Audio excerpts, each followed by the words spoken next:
안녕하세요. 오늘은 충분 조건과 필요 조건에 대해 배워보도록 하겠습니다. 우리가 명제에서 참인 명제와 거짓인 명제가 바로 판단 가능한 문장도 있었고, 바로 판단 가능하지 않은 조건도 있었죠. 그리고 명제를 이루는 법이 그 조건을 이러한 문장 구조에다가 집어 넣어서 만드는 새로운 명제가 있었습니다. 자, 그런데 이 명제가 참일 수도 있고 거짓일 수도 있잖아요. 참일 때만 이 앞에 들어간 조건을 충분 조건이라고 부르고요.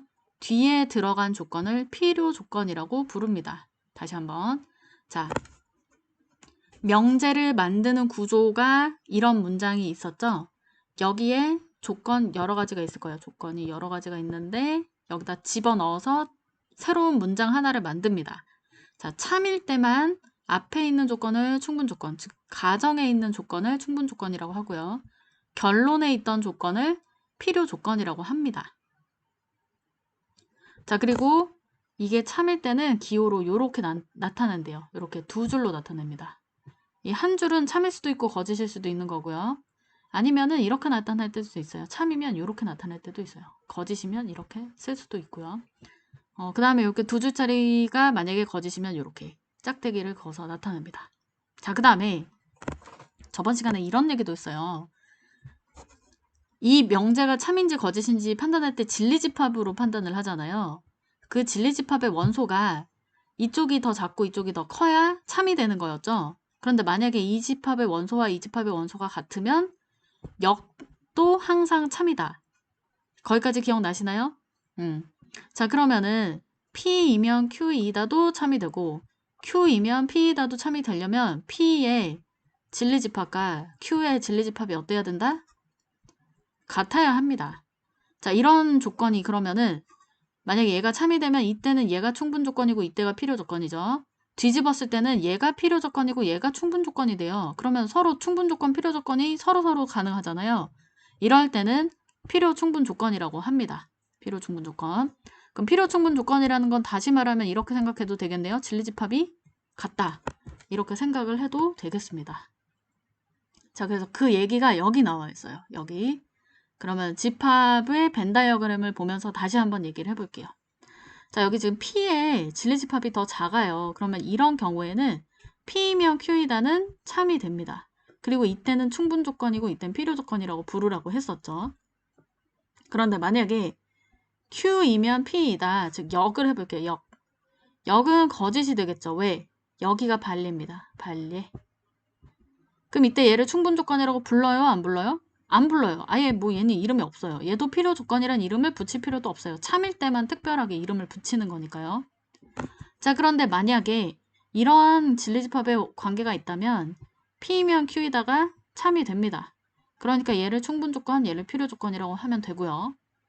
Q이면 P이다도 참이 됩니다. 이때는 얘가 충분 조건이고 얘가 필요 조건이 되겠죠. 그럼 둘 다 되네요? 명제도 참인데 역도 참이야. 이럴 때는 P, Q는 서로 필요 충분 조건이다. 이렇게 불러주는 겁니다. 자, 근데 지금 여기에서 뭐 충분 조건, 필요 조건 약간 언어가 헷갈리는데 이럴 수 있어요. 물론 여기에 국어적인 의미가 있는데 그거를 다 설명해서 논리적인 그 논리학을 뭐 끄집어서 얘기하기는 좀 그렇고 이렇게 그냥 유치하게 이렇게 해볼게요. 자, 화살을 맞았죠? 얘가 화살을 맞은 애예요. 피가 나겠죠? 필요 조건. 그냥 이렇게만 외웁시다. 헷갈리지만 않게. 자, 그러면 동영상 멈춰놓고 62페이지 한번 풀어보세요.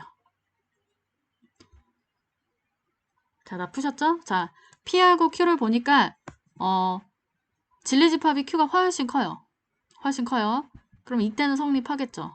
그래서 P는 Q이기 위한 충분 조건이다. 충분한 조건이라는 거죠. Q가 될 수 있는 충분한 조건이라는 거죠. 그 다음에 Q는 P가 되기 위한 필요한 조건이라는 뜻이고요.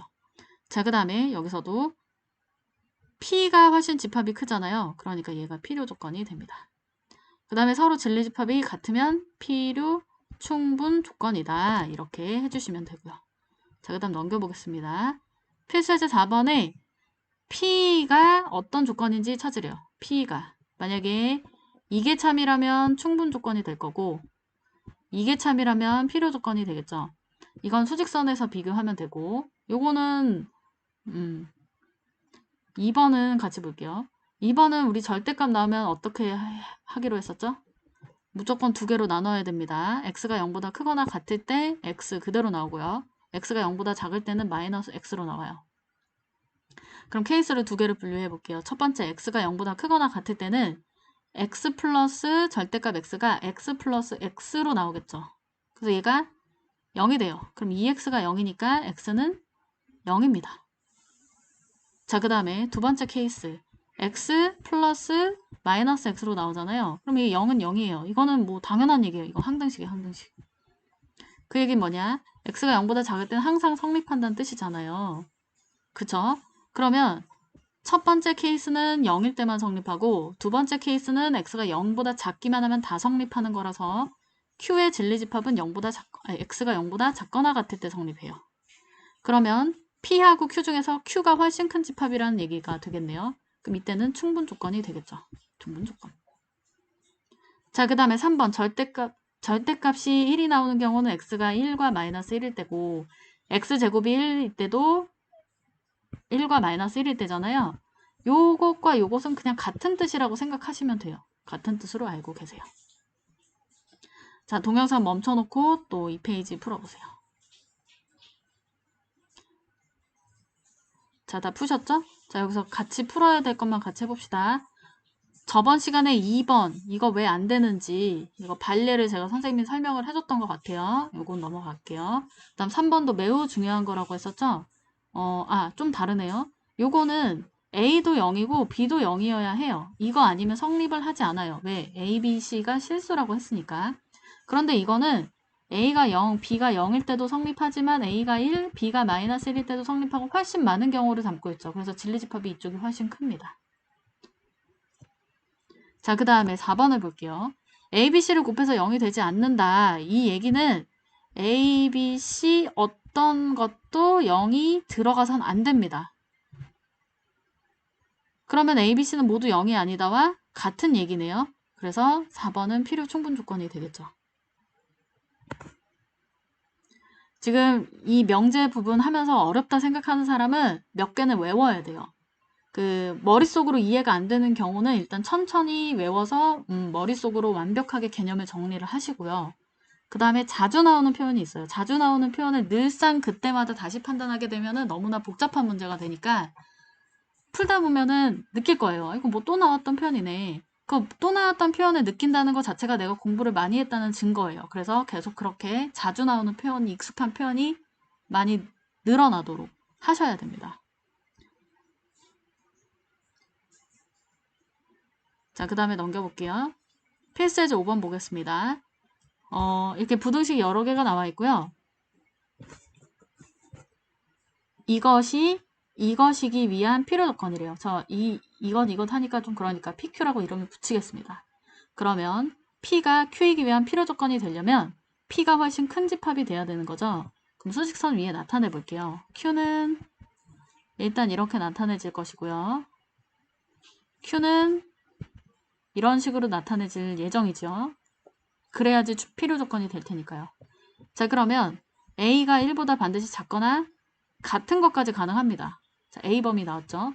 그 다음에 이것도 얼 S라고 이름 붙여볼게요. 얼이 S이기 위한 충분 조건. 그러면 이쪽이 더 커야 되죠? 얼이 작고. 그래서 요게 Q였네요. S라고 이름 붙였는데 아까 요거랑 좀 같으니까 그냥 Q라고 할게요.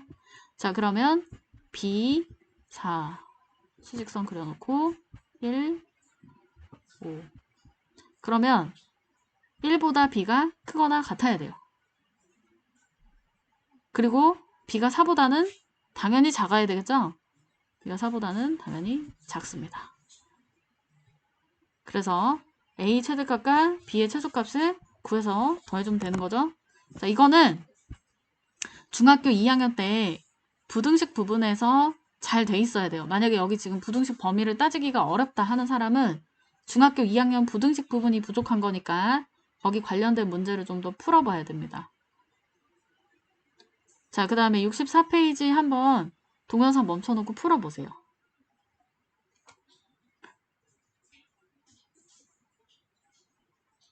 자, 다 풀어봤죠. 근데 여기서 몇 개만 같이 풀어볼게요.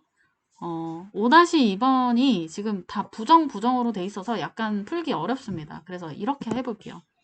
저번 시간에 부정으로 나왔을 때 쓸모있게 좀 생각하기 쉽게 만들 수 있게 해주는 것이 대우라는 것이었죠.